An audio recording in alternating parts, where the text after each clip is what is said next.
ഹരേ രാമ ഹരേ കൃഷ്ണ. മഹാനവമി ദിനത്തിൽ എന്തുകൊണ്ട് ആയുധപൂജ നടത്തുന്നു? ഒരു കഥ പറയാം. പഞ്ചപാണ്ഡവർ വനവാസകാലത്ത് ആയുധങ്ങളെല്ലാം വലിയൊരു വഹ്നിമരത്തിന്റെ പൊത്തിൽ ഒളിപ്പിച്ചു വെച്ചു.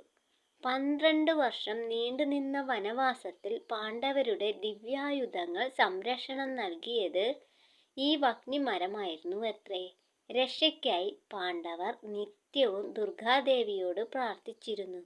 ദേവി അവരെ അനുഗ്രഹിക്കുകയും ചെയ്തു. വനവാസം പൂർത്തിയാക്കിയപ്പോൾ മരപ്പൊത്തിൽ സൂക്ഷിച്ചിരുന്ന ആയുധങ്ങളെല്ലാം ആ മരച്ചുവട്ടിൽ വെച്ചു തന്നെ അവർ പൂജിച്ചു.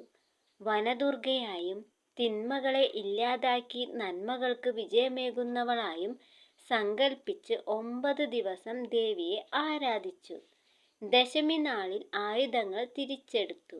പഞ്ചപാണ്ഡവന്മാർ നവരാത്രി ദിവസം ആയുധങ്ങൾ വെച്ച് പൂജിച്ചതിനാൽ ആയുധപൂജ എന്നറിയപ്പെടുന്നു. നവരാത്രിയെ വിജയ നവരാത്രി എന്നും ദുർഗാ നവരാത്രി എന്നും വിശേഷിപ്പിക്കുന്നു.